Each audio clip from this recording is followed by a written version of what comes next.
Good morning, good morning, everyone. Welcome back to another Market Mates episode. It's great to be back with you guys here again, live every single day at 9 a.m. Australian Eastern Standard or 7 p.m. Eastern Standard from Sunday to Thursday if you're over the pond in America. And obviously, if you're in Europe, it's quite late over there. Craig, mate, how was your weekend? How you going, mate? How's everything in your world? As Bitcoin just crashed to 65K live, I mean, just like 2 minutes before we started the show, guys. So this will be a fun show today. Yo, Greeny. Yeah, I'm good, dude. GM, everyone. Thanks for pulling up. Happy birthday to Greeny as well. Greeny turned, 31? Are you 31, mate, yeah. Thank you. Yeah, let's go. So happy birthday to Greeny. Everyone send him a bit of Bitcoin. It's cheap at the moment, so feel free to send him some Bitcoin. I'm sure he will appreciate that. But no, I'm good, dude. Good weekend. Mother-in-law was still here till tomorrow. So I had some drinks with her, trained, did legs, dude, on Friday. Man, I haven't been able to walk. That's crazy. Did squats and lunges and even felt sore while I was doing it. And I until this morning, I could hardly walk. So I'm looking forward to tomorrow where I can walk again, man, because my ass and my quads. You remember anyone who's trained legs or hasn't trained them for about 6 months and knows what that's like? It's unbelievably painful. So I can't wait till that's done. Like I said, getting back into my training and my health. So got to go through a little bit of pain, unfortunately, to get back to where I was. So other than that, I'm feeling good. I'm feeling old from being so sore. But the market's dumping, so I'm happy, man. I might finally get my Bitcoin buy at 60K, 59. And I know you might have bought some Bitcoin, Greeny. No, my order didn't hit, bro. I cannot believe I can pull this up. I just shared it in GTG, bro. Hold on. This is wild. This is how much my order just missed by a minute ago, or like five minutes ago. It's my first spot buy for a while. So let me pull it up. We're on a different screen. Hold on, let me run it back. All right, so look at this. Hold on, let me zoom in. Look at this. What is that, bro? It missed by like $1. It missed by $1. Crazy. Thanks, Brad. Appreciate you. Yeah, dude. Anyways, crazy. So my first buy, I've just had it around 65K, but some exchanges didn't quite hit 65K, whereas the index actually went on the 65K. So yeah, we'll have to just wait and see how it actually goes. But guys, as always, not financial advice on the show. Please obviously do your own research. Crypto and trading is extremely risky. It's great to educate you about this all every single day. But yeah, the market is dumping right now, Craig. I mean, we're still technically on the fear and greed index in the not as fearful. Oh, dude, it's my birthday, and none of my family contact me, and of course my mum contacts me right now at 9 a.m. So I might I'll have to text her. Hold on. Yeah, you can text them. It's your mum. Craig, mate, a market's dumping. Like as you said, we're getting keen to buy.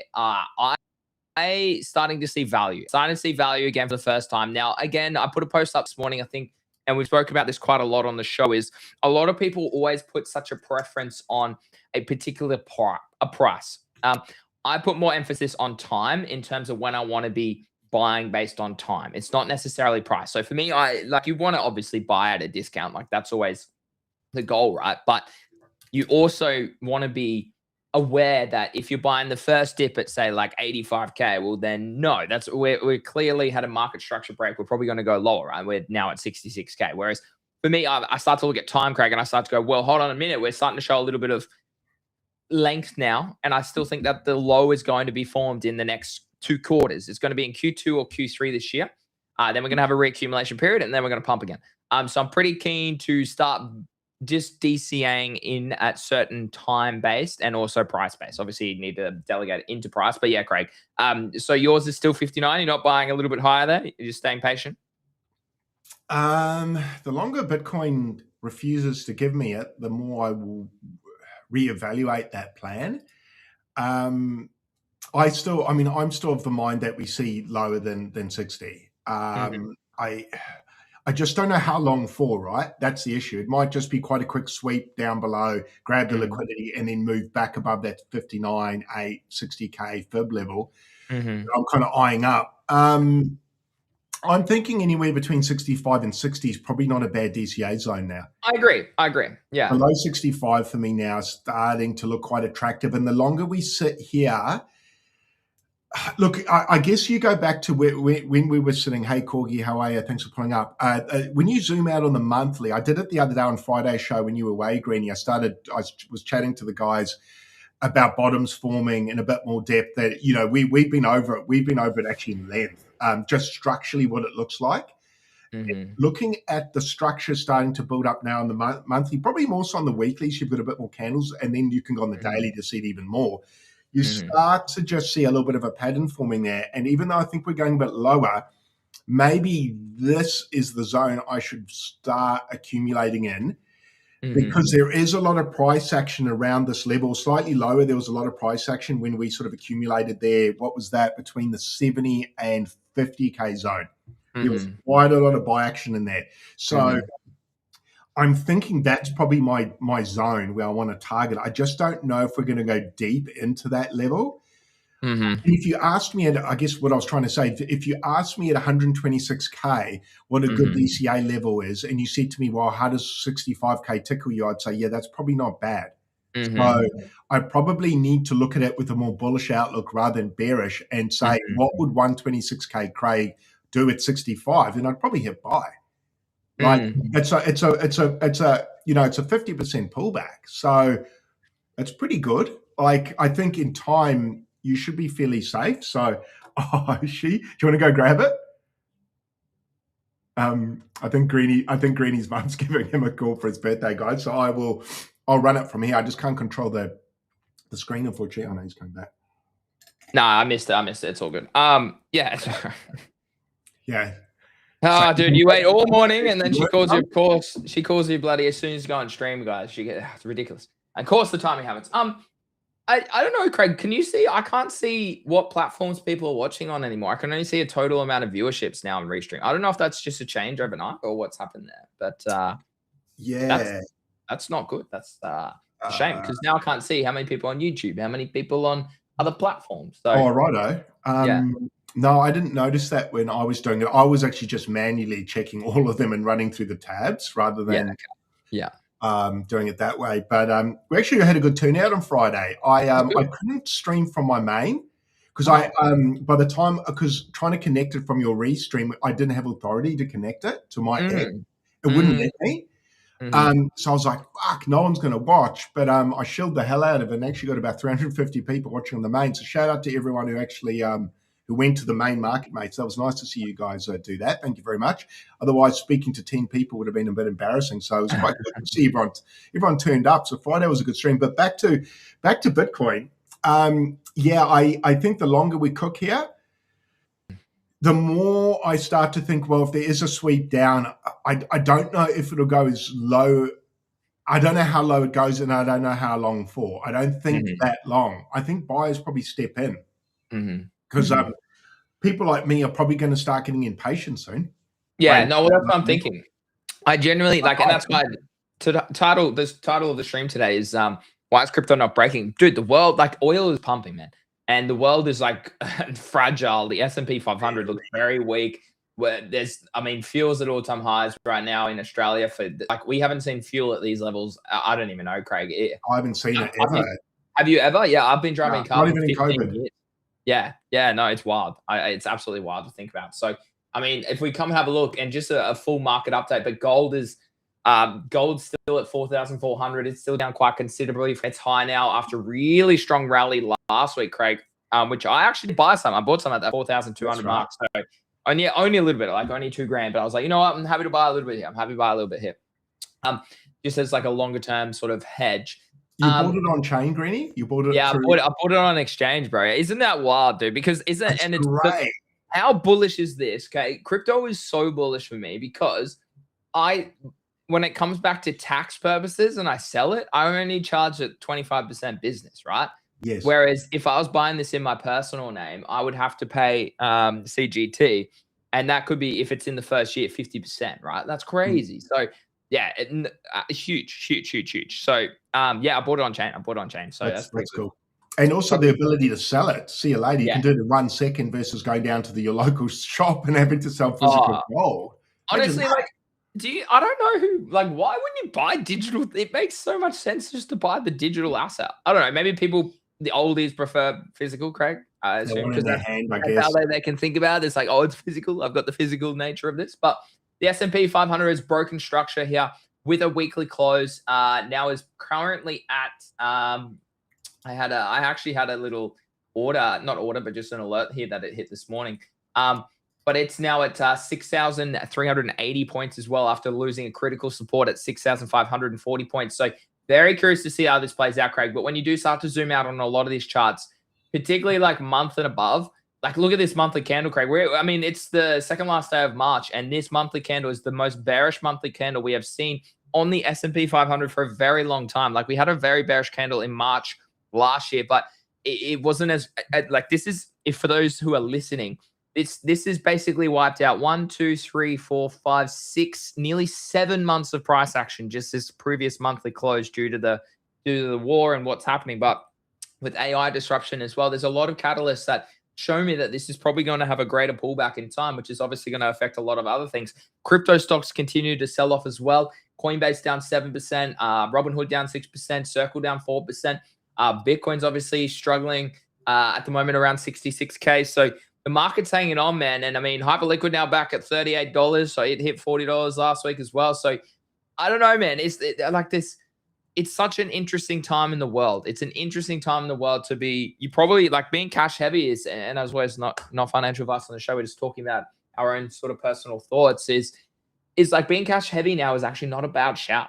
Not a bad shout because you're probably going to get some premium discounts on a lot of probably quality assets in the near future. And if you play it patient enough, then potentially you could be walking away with some of the best upside in the coming years, Craig. I mean, I agree.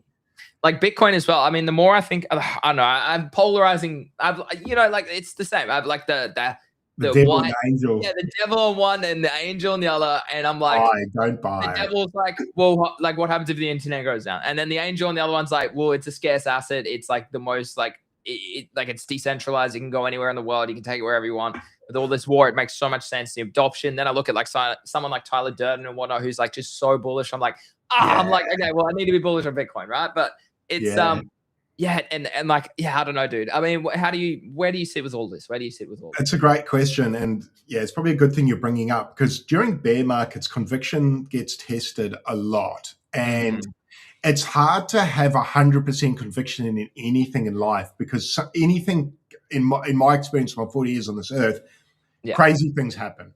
And things that you worry about tend to not happen. It's the things that you can't predict that do happen. So worrying's probably not worth it because the actual thing that happens that's bad, you'll probably never pick anyway. But I was speaking in a few channels, you sent a few group chats. Shout out to Alpha Sane, has been around a long time, he's into ordinals, AI, all that stuff. And he's similar to me in the thinking that we probably will see some sort of black swan. Now, I don't want to be too doomsday here. What I mean by black swan is like a COVID or the war now could be considered that really in some shape or form. Could be an internet blackout, an AI agent goes rogue, something like that. I'm being a little bit dramatic, but you just got to keep your mind open to those things and think about, well, what would happen to the internet? What would happen to Bitcoin? And you do start to get a little bit shaky. And I'll tell you guys a quick story real quick. Dave, who runs Oz CryptoCon, who Greeny knows pretty well now, he tried to get me into crypto in 2020. And I said, basically what my reason for not getting in 2020 was I was too scared because I thought with the Trump inauguration, I heard rumors there would be a blackout of the internet, right? So I was in tinfoil hat back then, right? So I said, I know. It was actually about the best entry you could get to crypto, right? It ended up gig ascending from there. And I said, no, essentially to paraphrase, I said, no, I'm too scared. I want to see what happens to the market. And he kind of laughed at me and said something like, okay, you're just not ready for trading. I think I've told this story. And said, okay, come back to me when you're ready to get in. And I left it until, so we're talking about mid-2020, I had that chat with him. By February 21, I'd quit my job and gone all in crypto. So I had quite a mind change. And I realized then all those fears that I had, they didn't happen. So the thing that I was fearing didn't happen. And I realized that markets they shake those things off. Those really fearful times in the market. We had the inauguration. We had what do you call it when on January 6th and people ended up breaking into Parliament in the US and it went crazy, bro. Right? Everything recovered from there. You know, Biden got in, change of the guard, everything went weird, and whatever you want to call it, and then everything rallied. So I think, regardless of what happens geopolitically, I think crypto will keep going. I don't think they can stop it. And if that's the case, they've tried over the last decade to stop it, right? They tried to Yeah. ban it. They tried to ban mining. The banks tried to ban it. They couldn't kill it. So if the banks couldn't kill it, I think Bitcoin essentially is I wouldn't as close to bulletproof as you can get. And I don't think anything's bulletproof. But I think about that, and I think, okay, Craig, you might have to just have some balls here. And I'm not saying go all in, but I think we're going to get a buying opportunity. I think in this moment in time, it's very easy to be fearful, and it's very easy to think, what if this never comes back? But then I remind myself, I had the same feeling in 2020, and I had the same similar feeling, but to a lesser extent in 22. So if that's the case, both times Bitcoin rallied a lot from those points. I can't remember the exact numbers, but in 22 to 24, what was it, about an 8x? Yeah. I think we'll see it again. I just don't know if we're seeing 8x again. But I think the upside. I think 2 to 3x is pretty. I think would be reasonable expectations here. Yeah. So if that's the case, then I'm like, I think we'll still see upside, even if it's not as high, and even if the world goes through a pretty turbulent period. I think those things are still going to go up. I think they're still going to up. I just don't see it being the end. And it starts to happen as price goes down, right? You second guess a lot of plays. Like it makes dude. We're second guessing everything. Like we're already like, well, how are we going to make money in the next few months, right? Like that's very much. Money's dried up. You and I personally, there's not as much money to make in the markets. The companies vanish from crypto for a time. So obviously partner deals vanish for a bit. So it's definitely on a shoestring budget. Yeah. But I think we're in the eye of the storm now for the next 6 months to 9 months. I think this is probably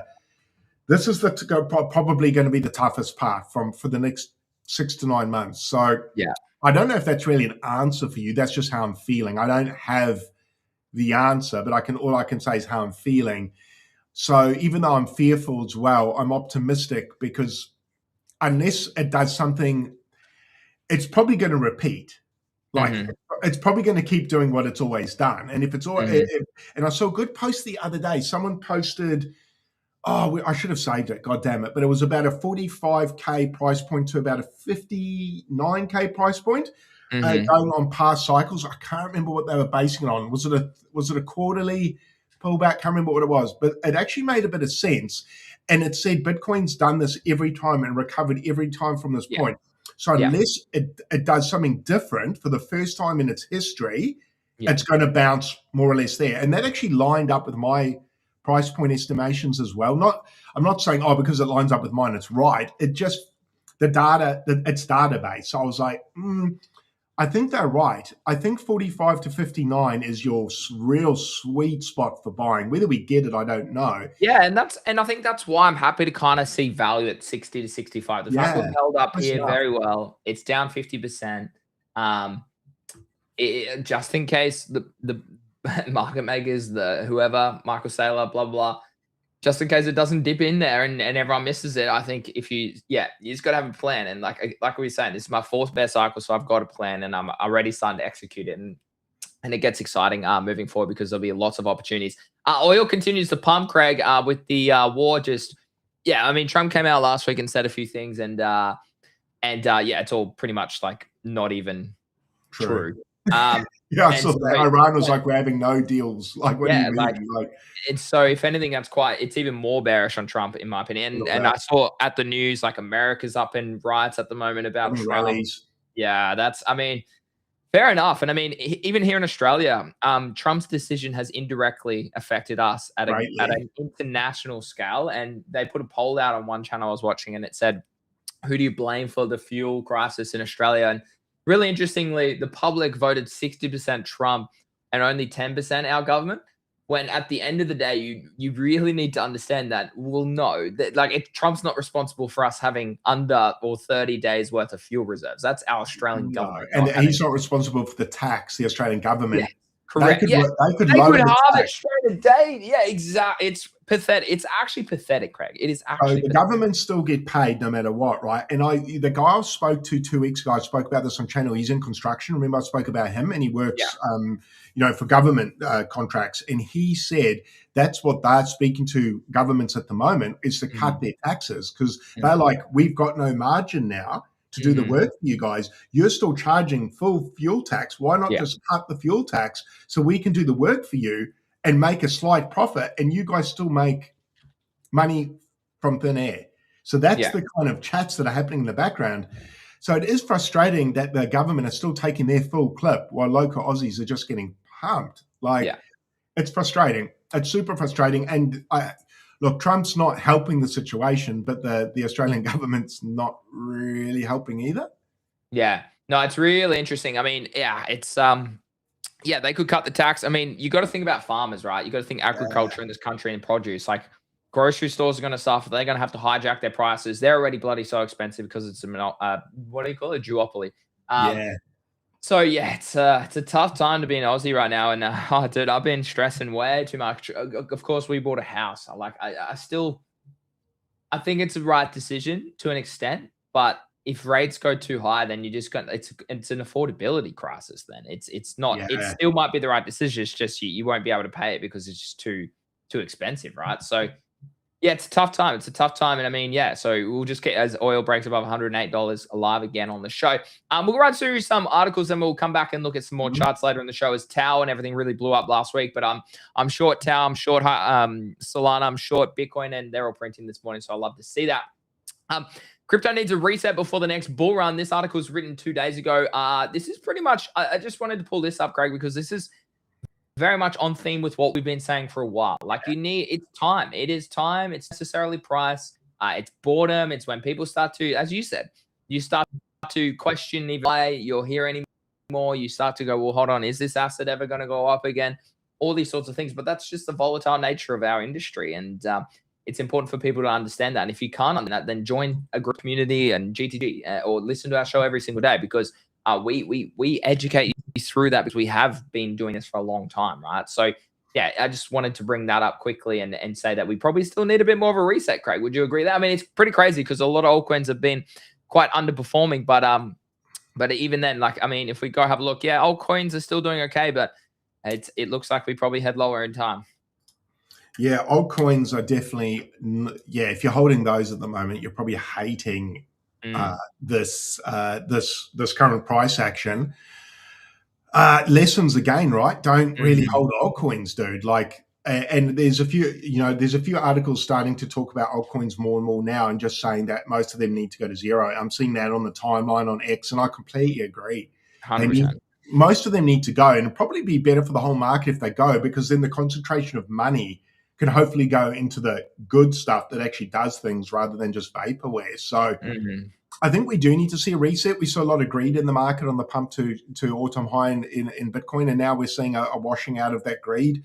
It happens every bear market. Every bear market you do. I remember in 22 what it felt like, and there was no money to be made apart from fresh NFT mints. That was where you made, and it was peanuts. It was $50, $100. Even with normies, we saw 6x there. That's probably your win lately. But there's very few opportunities. I even remember back then thinking, geez, how am I going to make money in this market? But very quickly, we saw opportunities arise. Pepe ran. We've spoken about this at length. Pepe came out of there. Mog came out of there. Ordinals came out of there. So things are born in bear markets, and you just have to remember how quickly liquidity can come back and how quickly greed comes back. And greed can come back within days. So even though it seems bleak, and even though you look around and think, Jesus, there's no money left. Is everybody broke now? It's all like, it's very easy to think everyone's broke. No money can come back. And how can Bitcoin ever pump again if there's no money?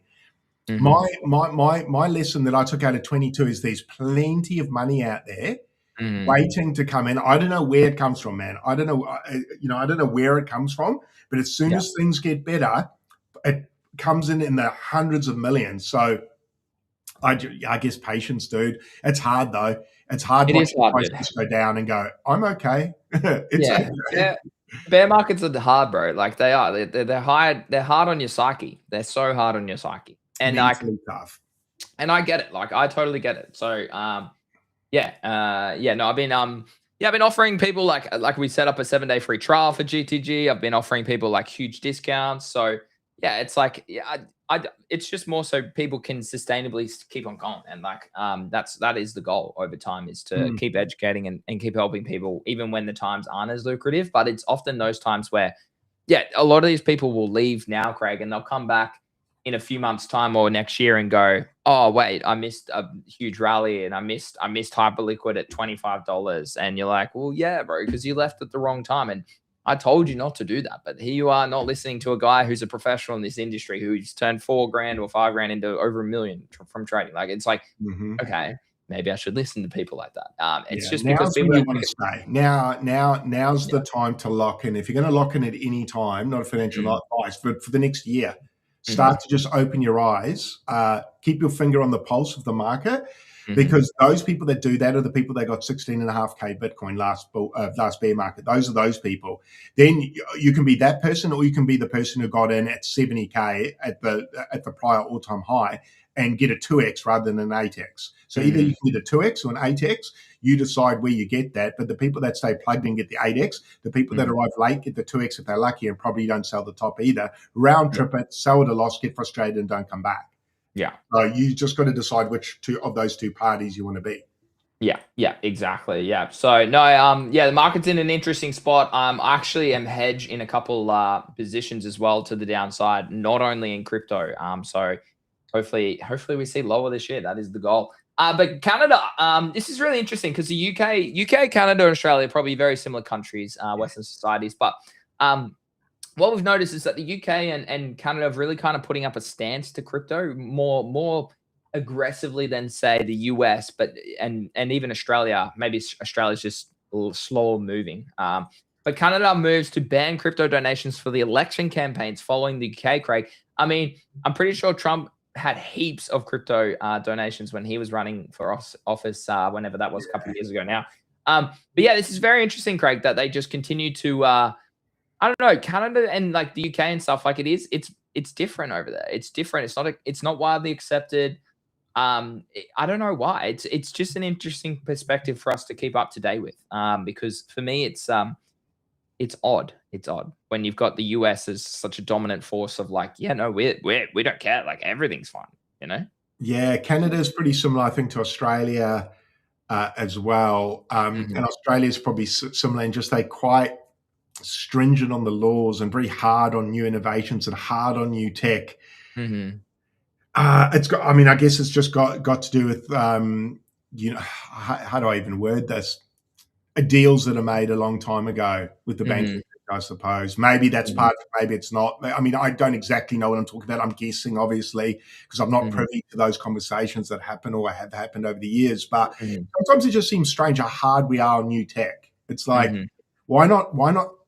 Why not jump on board and see this as the future? Crypto and AI is the future. I don't know, it's just lawmaking, isn't it? They want to set up all the laws so they can capture, I guess, like with the fuel tax, they want to capture the bundle of tax. Australia, Canada, I think we're taxed pretty heavily here. Mhm. Um, Love it or hate it. And unfortunately, I don't think they want to relinquish that control. So, yeah, I sort of watch Canada kind of closely because I feel like Australia moves a little bit more similar to them than the US, unfortunately, in some ways. Yeah, I would agree with that. Yeah. But yeah, so them look. I mean, this is probably not a bad thing what they're talking about here, but then it's like I'm sure there's a lot of other donations that happen in cash, bro, Yeah. and that can't be tracked. Crypto can be. So I don't think crypto's the enemy. Crypto can be tracked. Cash can't. So it's Yeah. funny how they pick on crypto but not cash, although they're trying to Yeah. pull cash as well. But yeah, Yeah. No, it's it is interesting how it always works out like that. Moving on to the next article today. Crypto related stocks battered as the Nasdaq enters correction in a $17 trillion market. route. We did speak about this. This is also published on Saturday Australian time. But yeah, I mean, Coin, MicroStrategy, Robinhood, miners all tumbled as well on Friday, not even just right now, over the weekend and opening, across MagTech stocks as well. They're dumping precious metals and Bitcoin, all dumping, Craig. I mean, the bubble's popping, man. We spoke about this for a while. The bubble is popping. The bubble is popping in a sense. Yeah, they're all rolling over. And I spoke about this with the guys on Friday when you were away, and I brought up, metals, gold, silver, equities, Bitcoin, and just showed the similarity in patterns or somewhat similar, and what it looks like when they all roll over at the same time. Because it's obviously we're in quite a unique time period now, where Bitcoin actually rolls over at a similar time to all of them rolling over, and perhaps even real estate. So it's interesting how sort of for the last year, you and I have spoken about this all bear market, and it's unfolding now, whereas probably a lot of people didn't perhaps understand what that would look like, or even that it would roll over at the same time, because obviously equities have been going up for so long, metals have been going up for so long, real estate has been going up for so long. So many people were like, they're not rolling over. And now we're seeing all of it roll over at the same time. Yeah, dude, it's not the best time to be. Depends how you look at it. I was going to say it's not the best time to be an investor, or is it? Is it the best time? Are we? If you do subscribe to the real estate cycle, then we are about to be at the bottom again for the first time in close to 20 years. So, could be a good time to buy. Does it dump further though, or still later, or is this kind of slowing down already part of that process, or would they say that is I think real estate certainly got further to go if that pulls back. Yeah. So I don't think. Yeah, I think yes. I think Australia is going to be different though. Australia property is very much a different Ponzi to the rest of the world. I don't think people realize that. Yeah. But I think in premium locations, I think a corrective period in Australia looks more like markets going sideways or 10% drop, you know? And I think that's it for like the premium locations. Like we've got the Olympics up here. People are moving to Queensland from everywhere, Craig. It's a very interesting time to be living where we live, I think. Yeah, you'd probably be more at risk possibly in like Sydney, say. Melbourne, Melbourne, and where people were working in the city or close to the city, paid too much in their suburb, 30 minutes out of Sydney, for $3 million for a shite house. I mean, those prices have been inflated for as long as I've been in Australia, which is 12, 13 years. Everyone's spoken about Sydney and Melbourne, how inflated those prices were, and they were.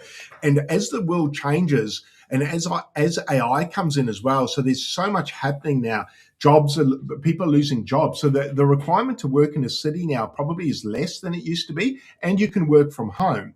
So if you can work from home over the internet, why would you live 30 minutes out of Sydney in a $3 million home? And you could take your $3 million, come here and buy a mansion, dude. You could buy on the water, probably on the sunny coast, or close to that anyway for $3 million. You might need a bit. $3 million, no, you'd probably get in. So that's why I think, you're probably right. I think Queensland's a little bit padded like that, whereas Melbourne and Sydney are probably going to, I think they're already on a bit of a downturn, I think, now. Whereas where we live hasn't had that, and may not have it as much as people start to go, hang on, I can do this online, my work. Why don't I just move somewhere cheaper, that's sunnier, warmer, a better place to live?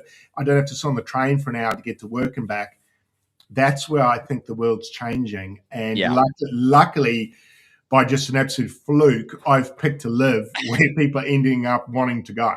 I hope so, dude. I think I'm excited by actually, I want to talk about it. We got a few AI articles as well. I want to talk about AI because I called up with a lot of mates over the weekend. It was really interesting talking to them about that. But before we get there, let's talk about these.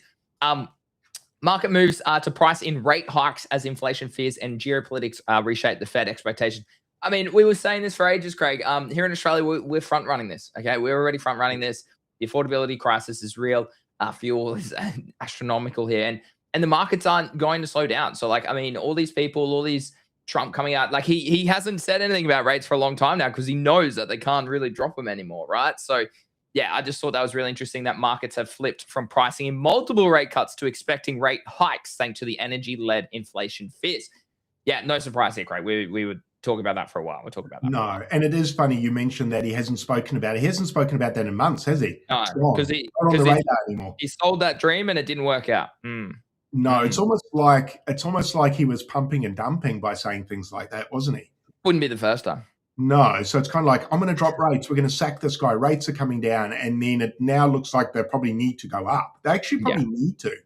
Yeah. I mean, I don't want to say that, but I mean, probably the same here. They probably needed to go up. Just with inflation skyrocketing now, it's like, man, they need to cool this down. Yeah, what a yuck time to be talking about markets. Really. I know, bro. I know.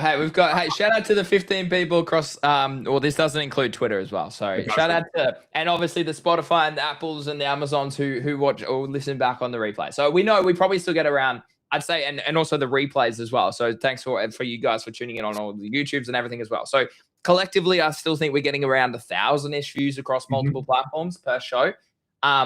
It obviously some days it's better and other days it's slower, but yeah, shout out to you guys because I think you guys are gonna be switched on. You're gonna be switched on in the months to come. Coinbase CEO Brian Armstrong says big banks are still undermining President Trump's crypto agenda by pushing the Clarity Act language that would ban the 4 to 5% stablecoin yields, now fueling Coinbase's $1.35 billion revenue line. I mean, we did speak about this, and there's still been this might take a while for the Genius and Clarity Acts to go through, Craig, because banks don't want that. They know it's literally a threat to their whole model. It's a threat to their whole model, and it changes as soon as banks allow this. It changes the direction of humankind and money and store of wealth and accessibility and clarity. Okay, of everything, right? It's a very. I think this is changing of guard, possibly. Exactly, changing of financial systems. Really, it is so massive, dude. This is massive. Another topic I spoke about at length on Friday. This for me is humongous because you've got the big financial dogs being the bank, like they run the world is just about right. Because they lend people money to be able to buy homes. If banks didn't exist, no one can buy a home, and if you can't buy a home, you've got nowhere to live. So they're very powerful entities. They are very resistant to allowing this in, because imagine if you can just stake your crypto in a wallet and get more yield than a bank savings account. Over time, everybody's going to leave banks. Everybody over time. Why would my son get a 1% savings account when he can just get 5-7% in crypto? Maybe more if the Ponzi's good enough. Obviously, they're not going to probably allow that, but I just don't know if this will get through. I can't see the banks allowing this, man. Which is why there's such a hold up. Yeah, the government's going to have to step in and go, if you're doing this. Yeah. But do they have the nuts to do it? Don't so know, we're man. going to see who runs the world soon, right? Yeah. You know, I don't know. I saw an article come out today on X. I don't know how reliable it is, saying they've reached an agreement with it, and within the next 1 to 2 weeks, we'll see that unfold. I think possibly behind the scenes, maybe this has already been. I think the outcome might be predetermined, and we're seeing the illusion of a discussion. I fear that might be the case. I'm not saying I know that. That's just me being a skeptic. I really hope it comes out that average users can get a decent yield, man, because that would show me we're moving in the right direction. But I got to see it to believe it, dude. Does Australia have yield on? And I don't even know of an Australian stable coin. There's huge upside there, but I mean the issue is still okay. Stable coins, are they going to be depegged from the US dollar, the AUD dollar, from dollars? Like, because they're going down to zero. They're going to zero because they just keep printing money, right? So I don't know. It's interesting. It's an interesting landscape. But you're right. I think that's very bullish for crypto if they accept that condition and the yield. So, but yeah, it completely disrupts right. You got to think about this. Like the whole Australian economy runs off the housing market, right? Runs off bank loans, okay, and people having money in their bank savings accounts, and then the bank leveraging money that they don't have to pay it back. If you start to allow people to store, and this is where the world will head, right? Crypto-backed loans or stablecoin-backed loans, okay, where it's like, well, hold on, I've got X amount of Bitcoin now, I've got X amount of USDC. Okay, I want to borrow against that rather than asking the bank to borrow their money, right? And it changes the whole landscape of really the pioneer of finance over the past 100+ years, Craig. At least in our country and most Western societies, is banks. You look at Australia's stocks. We don't have Amazon and Facebook and stuff. We have the bloody banks in the top 10, man. They've been some of the best performing assets in the Australian stock market since 2000s, right? Yeah. That tells you everything you need to know about why banks are putting up. I mean, this isn't even in Australia, but that is why this is huge for just crypto and adoption of integration, blockchain, finance, all of that. Very interesting. My question is, do you worry about one man having too much power? The world is really run on really, like, maybe not necessarily men, but it's just men at the top of most of these tops of the companies. Elon Musk has a lot of power. Jeff from Nvidia has a lot of power now. Brian Armstrong, if this gets ticked off, he has a lot of power, and it's changing from. I know we speak about decentralization and crypto and how that's really bullish. Well, I mean, this is all still centralization, like it is. Do you worry about too many? The power really going just to certain individuals rather than, say, maybe an entity or a government, I suppose, is probably a big issue, right? Because the governments control the banks loosely, right? Yeah. Do I worry about it? Not really, because that's the way it is at the moment. So it's not going to get worse, I don't think. Touch wood, imagine the end of the decade, it's worse. I'm like, fuck. It could get worse, but I just figure it's always just going to be a few in control. It's just if the few in control can benefit us slightly more than the current situation. If we can start getting a decent yield on crypto, then I think regardless of who they are, the consumer can get a slight win rather than no win. Yeah. Which is such a horrible thing to say, right? How shite is that? Yeah. Oh, it's better than zero. It's like, it's such a defeated way to look at it. It's like, oh, it's better than us getting nothing. We get something. It shouldn't be like this. I wish it wasn't like this, but it is like this. And it's I guess in a way, the way that it was has allowed us to get to here. I'd love the shackles to be broken. Does it make me worried? Not really, because I kind of feel like they've got us anyway. I would just like another option. Another option would be great. But I also think if this Clarity Act and gets pushed through and there is some sort of yield, it's going to be extremely bullish for crypto in the long term. I think over the long term, man, when this passes and there is some sort of yield, Bitcoin's upside for me just goes higher over time. And then it's just a time-based thing, because I think over time, and this is what I think the banks worry about, I think Bitcoin eats everything. And I thought that was my thesis coming into crypto in 21. I think Bitcoin specifically is a financial virus that will eat everything. Okay. And over time, it's going to become massive, maybe more massive than silver, and challenge gold. So when I start to think like that, I go, oh, my Bitcoin bags feel okay if I think like that. But we need these little moments. These little moments here with this Clarity Act, this is big for me. This is the next evolution. The first one was obviously the US government openly speaking about it, saying you can buy it, saying they're going to have a reserve of it. That was the first step. The next one is now this Clarity Act. And I think this is the next big thing to go through, because this is basically just the agreement between crypto and banks. The big boys. Now the big boys, the bullish thing about crypto is they finally forced the banks into the room to negotiate.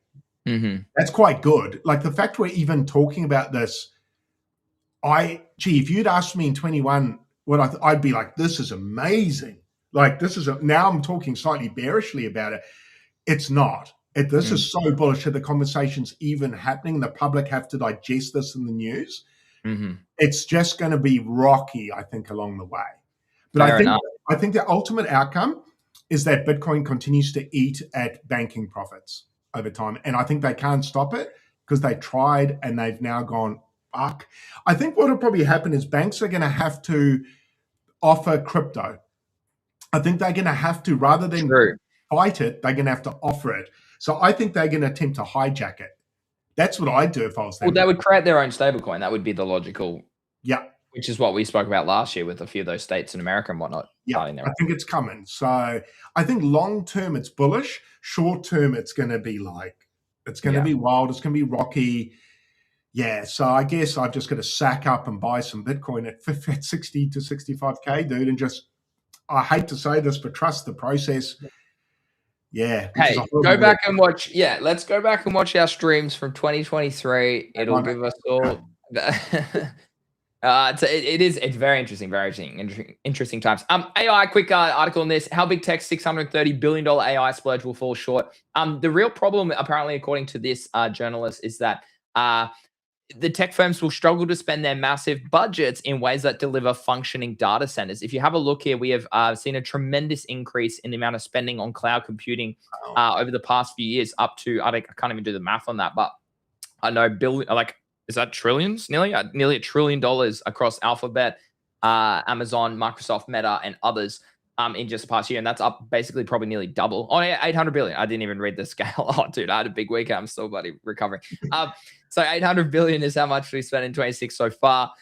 It was 400 and let's say 450 in 25, and only just over 200 in 2024. Very interesting how capital spending breaks down the AI data center. Maybe this is where we should be looking, Greg. And this is probably why we've seen so many stocks in particular industries do so well, and probably where potentially crypto tokens might do as well, is if they can fall into the class of where the world is heading from a Web 2 perspective as well. So what I mean by that is GPU chips, data storage. So Taiwan semiconductors, NVIDIA, those are dominating. Power supply, backup power, cooling systems, the building land costs, security systems, network fibers.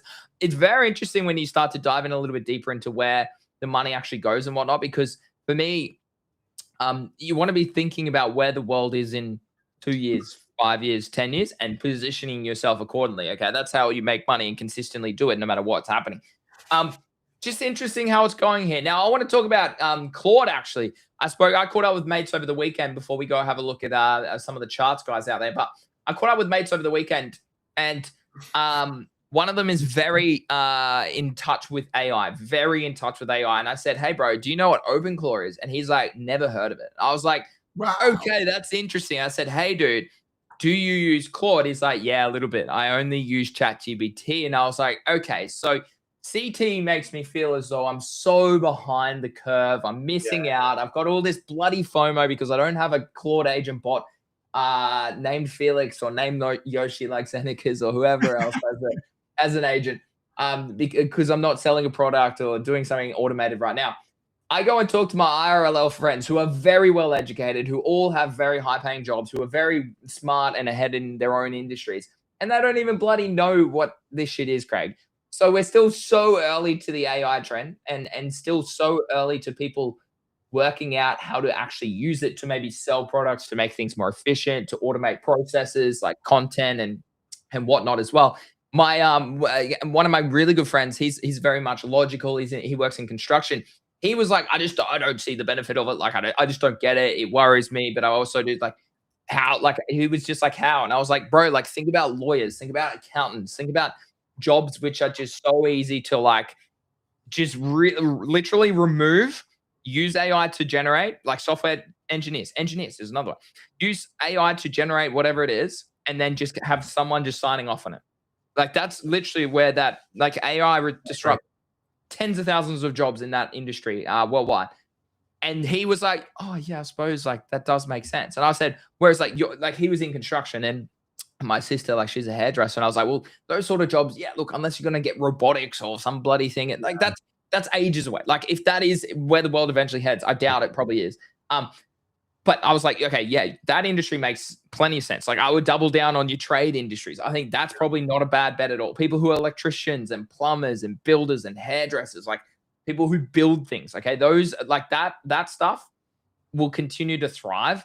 It's the replaceable jobs like admin jobs, reception people. It's the lawyers, the accountants, like the people who use data, people who like run algorithms. You're gone, mate. You are absolutely gone. And we spoke about this last week as well before I left on Friday as well, Craig.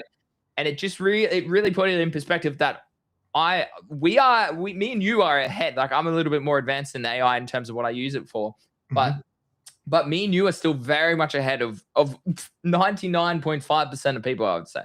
I agree. I was doing my my tax manually, much to your disgust, on Friday and over the weekend. That is disgusting to hear. And I used AI. Give you a discount to a bloody platform. Let me tell my story, Greeny. No. I used AI to actually track all my wallets, and even where things were sent, and then what value I sold them at from those wallets. So like a P&L. Yeah, exactly. So to do my P&L, dude, incredible. It came back within. It had to chew on it for a while, bro. There was a lot of data it had to chew, a lot. It was the whole year of transactions from CoinSpot. I was like, holy fuck, I spent 11 ETH on what? Anyway, it digested it probably in about 15 minutes. Dude, the data it came back with was insane, insanely accurate. I was like, whoa, in 15 minutes. And the thing is, I think people are going to have to use AI to do this, because if you don't do it, the governments are going to be using AI to work out all your stuff. So that's why I did it, because I was like, right, to get my tax as accurate as I can without using a platform like Greeny's, I'm going to have to use what the government are going to use to track me, and that's going to be AI. So I'm going to use the same tool. Dude, it was effective, bro.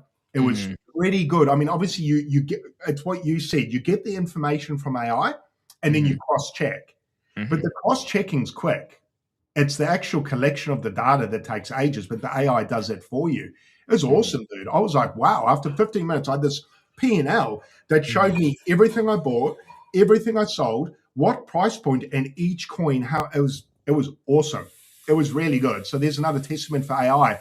Now, normally an accountant would have had to go over that, right? And that would have taken an accountant ages, bro. Probably a week. Well, that's why I use /crypto tax calculator, who I have partnered with before, because it shoots it through there. They do it for you, right? Like, yeah, it tracks it for you. So I can see the value in that now. So I will use that moving forward. But I mean, what you said there, so lawyers, accountants, anyone that used to give advice, I think will slowly be eroded, because you'll get all the numbers from AI. And like you said, you'll get all the data correlated, then send it to a more informed party who then signs off on it. So you've got the peace of mind that a professional's looked over it and gone, yeah, I agree.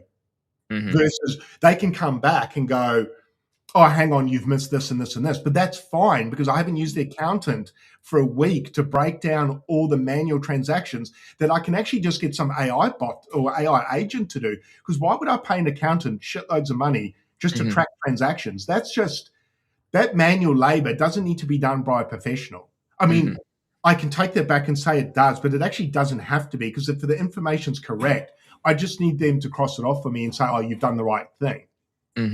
I no longer need them to do the graft work. I just need them to, I do the graft, or AI does the graft, and then they look over it and go, yeah, that's pretty bloody good. Okay, yeah, that looks pretty accurate. I'll sign off on that. Then it costs you, what, a couple of $100 versus thousands and thousands and thousands and thousands and thousands, depending on how detailed you want to get, especially with lawyers. Every email that opens is going to be $250, $100, $500, depending on how high they are in the food chain. Dude, yeah, I agree with you. I think those professions, they need to probably, I don't know what's going to happen to them, but it's going to eat away at their revenue. Yeah, for sure. I've just dropped some /crypto tax calculator discount in the chat. So if you are listening back on podcasts or something else, you can go. I mean, I've done a bunch of videos on YouTube about it too, and it's 20% discount. Did you record a tutorial on how to use it? Yeah, I did an interview with a guy yonks ago. Let me find it. Hold on, let me find it. It is probably like, obviously it works everywhere. I will clarify that. He's from Australia. Like, this is Australia specific, but it does work everywhere. So just so everyone is aware, it does work everywhere. Let me just chuck it. I'll grab the. Okay. So the video is titled, chuck that in there as well. But the video is titled "Crypto Tax in Australia Explained 2025 Full Guide." But yeah, it works the same in UK, Canada, US, wherever you are, pretty much. Germany, like heaps of European countries. So yeah, highly recommend it. It's just like same thing. You input your wallets, you drop your CSVs in there from your exchanges, and it just shoots you out your tax reports, and you send that to accountant. So yeah, that's it's pretty clean. Good. So you put your CFVs in there. Yeah. So, you don't even have to use APIs if you don't want to. So I don't use APIs. I use CSVs. So, yeah. Yeah, perfect. No, that's incredible. That's such a time saver. Yeah. So I dropped, they've rebranded from crypto tax calculator to some. So, but yeah, 20% discount in the chat too if you want to do that. It's a good time. I Awesome. think America is paying for tax at the moment, or they've sorted out their tax at the moment. So Yeah, they are, and we're yeah. about to. Yeah, and we're not far away, bro. I mean, I still haven't paid my tax for the year yet, the last financial year. So I haven't done last year. That's going to be. I'm going through the bigger one at the moment. Dude, so my tax last financial year is substantially higher. That just shows your bull market compared to this year. Yeah, I'm like, the 24 to 25 shouldn't be as scary as 23 to 24 No, I'm doing at the moment. I'm like, oh no, oh no. But I need them off my back. And the one party you do not want on your back is the tax department. no. If you're gonna pay any bill, I would advise you to pay your tax bill. Well, I mean, that's the thing too. I think a lot of people don't realize is like here in Australia, and I know it happens like overseas as well, but basically, these companies have an obligation to report their data to the government, right? That's So right. they are aware you own crypto, bro. Like, I know. sure, if you set up a random wallet and you receive money into that wallet, but if you do anything with an exchange, you do anything with even like something like Abstract, which has KYC via email, right? Like you do anything like that, they can track shit. Dude, this chain analysis, when I got scammed last year, it is wild how how smart some of these chain analysis people are these days. Really? Even, Was it pretty good? yeah, it's crazy. They can track it anywhere. So yeah, I mean, yeah, what's the point in trying to avoid it? It just makes no sense to me. So Then yeah, it's just make more money, really, isn't it? Than trying to avoid tax, just make more. yeah, exactly. I mean, it's staying patient in a bear market. That's the big one. That's the big one that we all have to struggle with. Craig, mate, we're seeing an increase in viewers right now. Later in the show, maybe we need to run our show a little bit later. I don't know. We'll have to think. Yeah, my YouTube's actually getting some right views today. I'm like, hey, what's up?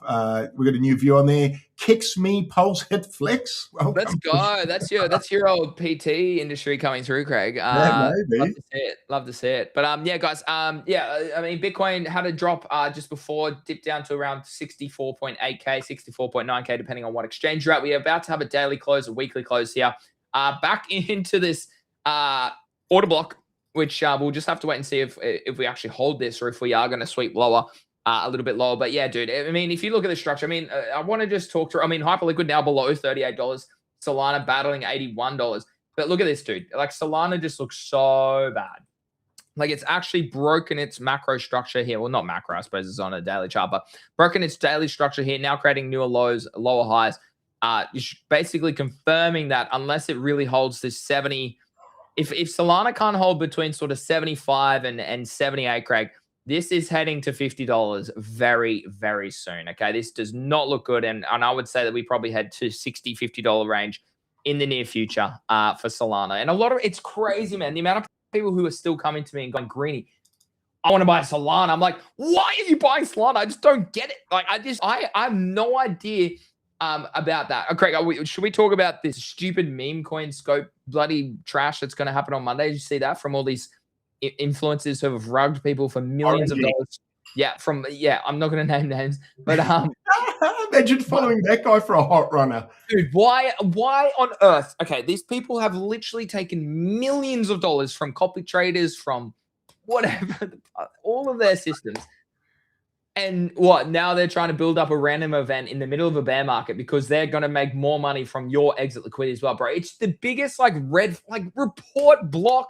Just avoid people like this and find people who are educating you. I think that's genuinely the best advice I can give is find people who are just giving you statistics, who are giving you like up-to-date takes, who are giving you education, who are factual, who are not saying things after the fact. Like I see some of these Instagram things, Craig, and they're like, oh, don't trust the guy who runs a Discord community. It's like, bro, like you're selling a product for 10, 15 grand a year, and you're just telling some guy to buy Bitcoin. Shut up. Yeah. Shut up.